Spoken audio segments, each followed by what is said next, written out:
The Oracle Jet is so easy to use that even my 4-year-old nephew could make his mum a latte with it. But does the machine make compromises on the quality of the coffee because it's trying so hard to make it easy enough that even non-baristas can make a coffee with it? There are a lot of things to like about this machine. I'm not going to be switching to it, but in this video I'll explain why that shouldn't put you off if you, or perhaps a friend you want to get this for, are a specific kind of coffee drinker.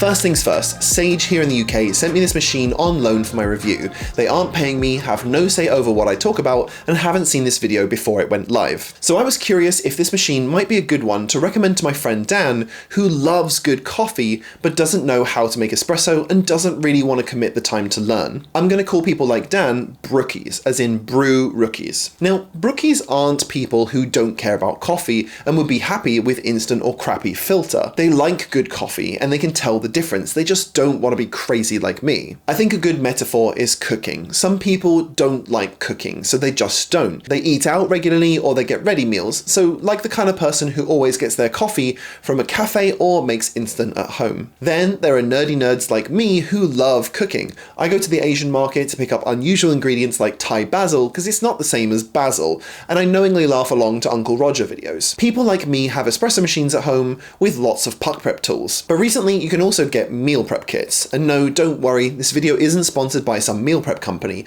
I'm just pointing out that for people who don't cook, a meal prep kit might be better than what you could make for yourself if you're not willing to learn how to cook from scratch. That's kind of what this machine is. It's like the meal prep kit of the espresso world. I think the reason my first video about the Barista Express performed well is because a lot of people expect that if they buy an expensive coffee machine, they're going to get much better espresso by default. But there's a steep learning curve, and the way I see it, machines like this bridge the gap by holding your hand through the process. So here's how it works. The Oracle Jet has everything you need to make espresso and milk drinks. It has a built-in grinder, and although it says it has Baratza burrs, it's actually a 38mm conical burr by Etzinger. I don't know why they're saying it's a Baratza burr. If anything, Etzinger is probably an upgrade because they make fantastic and highly underrated grinders in my opinion. But what's cool about this grinder is that when you mount the portafilter in here and twist it to the right, the grinder doses, grinds, and actually tamps down the bed of coffee for you before you take your portafilter out. It's always level and it just leaves a few crummies on top. Don't try to turn it upside down to get those out though, that won't end well.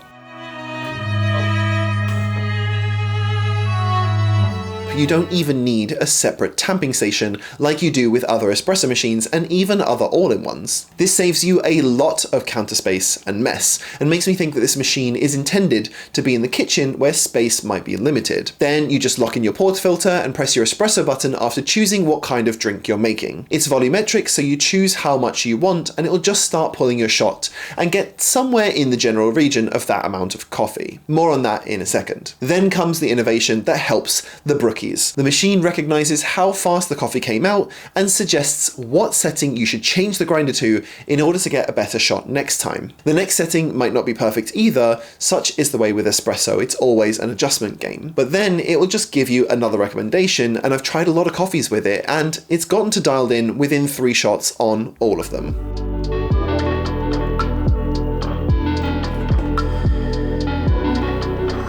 And the espresso is actually good. And not good like, I'm surprised this machine without all the nerdy stuff can even make something drinkable kind of good. I mean, it's actually a great shot. Part of that is obviously going to be the grinder. It's actually pretty good and has a ton of adjustability despite being a relatively small conical burr. My settings have mostly been in the mid-20s, which means there's a lot of adjustment room to go finer. If I put a middle sort of grind here at grind size 25 into the D-Fluid Omni, you can see that it has a traditional conical burr distribution of grinds, which is going to create a more textured shot compared to the flat burr grinders I keep on my bench most of the time. If you want to see a deep dive into conical versus flat burr grinders, I did one of those videos with the Varia VS6, which can do a great comparison because it can use both types of burrs. Now I know looking at this you might be thinking, that particle size is huge. Don't worry, I'll get to that later. But so far so good, and it's all supported by a pretty great and visual UI. And I don't just mean the screen, that's nice and all, but I mean that the interface with the machine is so user-friendly that pretty much anyone can figure this out, and the hand-holding is just suggestive and friendly. First time you boot up the machine, you're taught how to make an espresso with the whole process it leads you through for the first setup. For people who love espresso, and this is their first machine, this is absolutely amazing and gets through the biggest hurdle to making good espresso, which is dialing in. On top of that, this machine is very energy efficient because it doesn't have a traditional boiler. It uses something they call a thermojet, and it's incredibly fast to heat up. So I'm never leaving a boiler to heat water all day because I'm forgetful and sometimes I leave my machine on. So when you start the machine, it just boots to a screen with pictures of coffees. You can choose which drink you want to make and it'll give you the options you need. You can customize them to your liking, so of course I made my morning flat white option, but for most people the default options will be fine. The milk steaming is interesting too, and since most people like milk with their coffee here in the UK, it has two ways you can do this. You can just stick your jug under and press the button and it'll do something weird. Or you can do it manually by pulling the insulated wand with a 4-hole steam tip out towards you and it'll automatically purge when you push it back in. Obviously I prefer manual, but I'm a bit confused by how the automatic mode actually somehow works despite looking like this? What the hell is that? It creates this big, bubbly, foamy mess first, and then just as you're thinking this is a total disaster, it pulls all of that together and makes a pretty functional microfoam. I don't know how this works. It goes against everything I learned in the school of latte art from watching YouTube videos and practicing with my friends. Someone please explain this to me. I usually use manual mode, which is pretty competent, and I think it's fair to say much better than the automatic mode, though I've never really been a fan of thermal blocks. They just take a really long time to heat up and they add a bit more water than I'd like. But surprisingly, the whole package seems to be pretty good at making a great latte. And on top of that, the drip tray does a good job of something that a lot of drip trays struggle with, and that is upspray from your milk steaming wand. This 2-layer structure is easy to pull out and super easy to clean because none of the parts have sharp edges or right angles, just a good design, if a little plasticky. Appliance manufacturers tend to try and automate things for their customers in case they are dum-dums, but for coffee people, these generally end up making the coffee much worse. But on the Oracle Jet, there are quite a few novel and thoughtful features here that I'd like to see on other machines. One example is being able to fill the reservoir from a flap in the front of the machine, which is perfect for people who have this in their kitchen under cupboards, and moving it out to pour water in the back would be a bit too faffy. Not that it would be that hard anyway, as there's this little handle here that lets you lift up the machine onto rollers and then you can just move it around the table easily. Great if you want to tuck it away when it's not in use and so you don't have to pick it up, as it's actually pretty heavy. Stay. There's also a light under the group so you can see everything, though most of the time when I'm filming it's turned off as it flickers a little on my camera video. Still very useful. It doesn't have a history page for your favourite shots, but you can get my Brew Ledger for that. It's so much nicer than any digital espresso tracker or history menu anyway. And if you like my videos, this is the best way to support the channel. Just buy my book and get better espresso every day. So is the Oracle Jet a flawless attempt at automating espresso making at home? Of course not. As with every espresso machine, there are quirks in the mechanism it uses that can make your espresso a little worse. A lot of the issues I have with it are from the perspective of, again,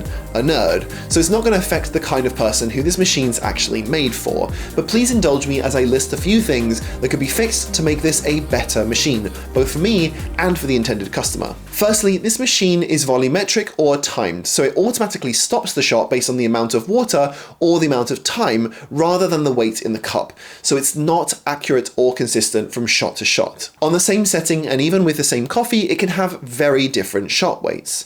Coffees absorb different amounts of water based on density and roast level, so this double shot image just isn't going to be a specific coffee ratio. The ratio is quite important. I've talked about it in many videos, so I won't go into depth, but if you put 18 grams in the basket, turning that into 30 grams of espresso is going to be more concentrated and probably more bitter than if it was 36 grams or 42 grams. And the Oracle Jet doesn't just put 18 grams in the basket, it has consistently been over 23 grams, which is the biggest weight I've ever used in a portafilter, and there's no way to change it. I think it does this to be more forgiving to the user and to the grinder, because larger doses mean you can grind a lot coarser and still get a good shot, and coarser grinding means you're less likely to get channeling, so a more even extraction. But this means you're going to get through that bag of coffee a lot quicker. It's a good 5 grams more than my standard shots. And I know it's not the point of this machine, but there's also no temperature control on your choose a coffee screen when there easily could be. It's in the settings menu called default temperature,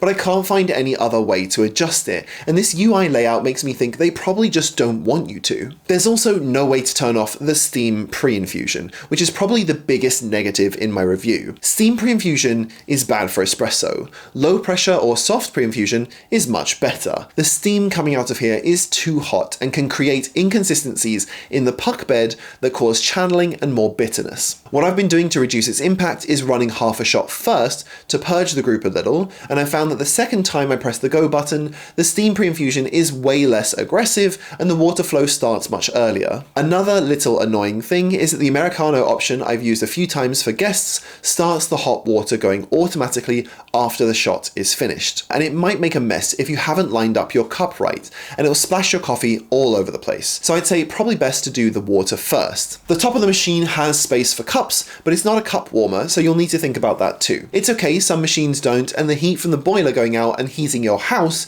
is an additional energy cost that you needn't have, but it's worth mentioning as I wrap up my nitpicking section. The possible mismatch here is the price, and that's the caveat I mentioned near the start of the video. The Oracle Jet is almost £1,700 in the UK, which is quite a lot of money. My friends often can't understand why I think £1,000 to £1,500 price point for a nice espresso machine is actually a pretty reasonable price. That's because I'm an espresso guy, but the kind of person who buys a more automated machine often expects appliance level pricing. So it has me wondering who's spending £1,700 on a home machine to get good coffee, but they're not that nerdy about coffee. I'm sure there are some, but it seems to me like the middle ground is a relatively small audience. And if you're into espresso at this price point, there are a lot of setups that will give you much better espresso, especially if you get a standalone grinder. The Etzinger one in the Oracle Jet is good enough for espresso, but it isn't going to come close to something like the other grinders I usually have on my bench. I could get a DF83 and a Turin Gallatin